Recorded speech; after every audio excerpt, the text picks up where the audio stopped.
sun san menene bid'a, sun san menene shirka, sun san menene tsafi, bori, hadarin zuwa wajen boka, duka sun san wannan. Amma sai kaga sun musanya wannan ni'imar da butulci, musamman a babi na jarabawa.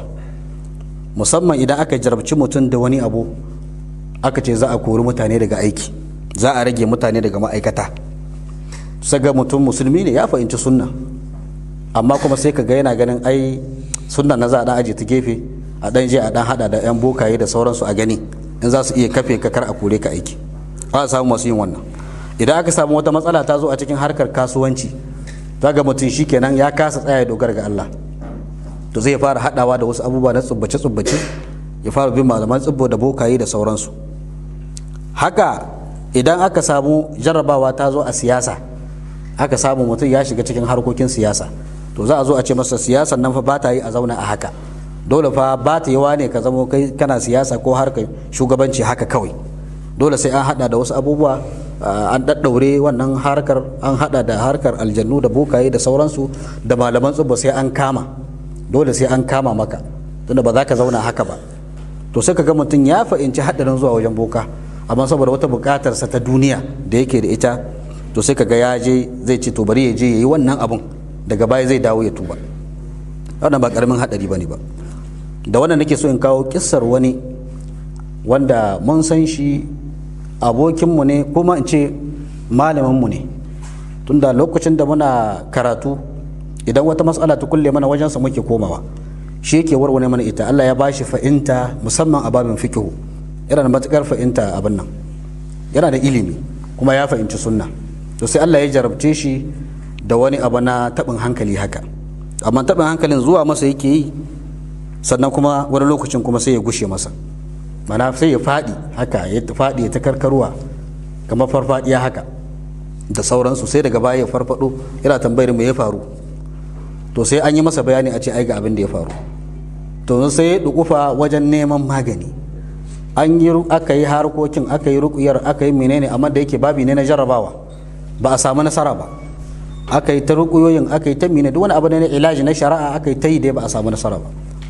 To da ya koma gida sai aka ce ai abin yana da alaka da aljanun kakanninsu, mana cikin kakanninsu akwai masu aljanu wanda shi aljanun yanzu shi suke so, dole idan yana son ya zauna lafiya ya daina wannan abin, ya daina samunsa, dole sai an ji ayyuwa aljanun gyara, an yi musu girka, an zo an yi kwana dare ana bori, a yi wasu abubuwa, a sa shi cikin wani janzane a lullube shi, a kwana dare ana kada goge da sauransu da caki da wane ne.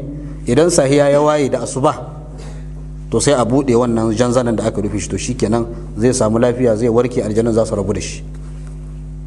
Ya zo ya gaya mana, muka ce a'a wannan abin shirka ne, kai da kanka kake gaya mana. Muka yi masa wazi iya iyawa, ya dan gamsu, amma da ya koma sai suka fi karfinsa. Karshe dai ya ce mana shi dai gaskiya yi masa za a yi masa za a yi, daga baya ya dawo ya tuba, daga baya ya dawo ya tuba. Kabar kai ne kace kai dai zaka je wajen boka, daga baya in bukatoci sun biya ka dawo ka tuba. Wani kunu min ba'di qawmun salihin. Da aka je aka taro masu bori, aka taro yan bori, aka kwana dare, aka kwantar da shi, aka lullube shi da janzani.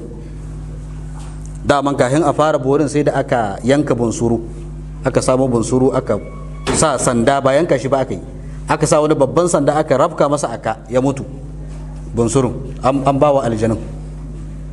Yanzu aka kwantar da shi, aka lullube, aka fara goge, ana kiɗa, ana wane ne, ana masa girka.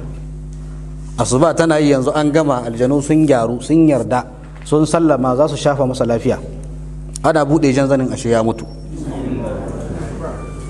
Ana ware janzanin, ashe ajali ne, kenan ya mutu. Aga wannan yayi daidai da faɗin manzon Allah sallallahu alaihi wasallam da yake cewa inna ahadakum la ya'malu bi amali ahli aljannati hatta ma yakuna bainahu wa bainaha illa dhira fa yasbiqu alayhi alkitab fa ya'malu bi amali ahli an-nar fa yadkhulaha. Dayan ku zai ta yin aiki irin na aljanna, duk inda ake yawon wa'azi da gwagwarmaya da shi ake tafiya, aiki irin na aljanna, sai ya rage tsakanin shi da aljannan kaman zira'i daya. Ashe mutuwar bai wuce kwana daya ba, inda ya yi haƙuri kaga shi kenan sai ya mutu akan tauhidinsa. Ya rage kamar sawu ɗaya taku ɗaya illa zira ya shiga aljanna. Kadan ya yarda ci shi dai kawai a masa, ashe lullube shi da aka yi dinnan da zane ana masa wannan girka din, ashe shi ya mutu, ajali ya kai ya kawo shi. Kadan yanzu binne shi ma wanda za su yi masa jana'iza ma abin ya ta wahala. Ƙarshe dai wanda suka binne shi su 'yan borin suka binne shi, mutanen kirki ba wanda ya jana'izarsa. To wannan menene? Wannan babbar abin nan, wannan babbar alama ce, kuma alama ce waqi'iyya wanda ya abu kuma ka gani a gaban mu, ba labari bane ake ba. Ashe mu yi hankali, kar Allah ya maka ni'ima ka fahimci wannan sunnar ka ce wai zaka dan ratse ka dan daga baya ka dawo, kana iya ratsewa kuma daga can ne, ba maganan dawowa.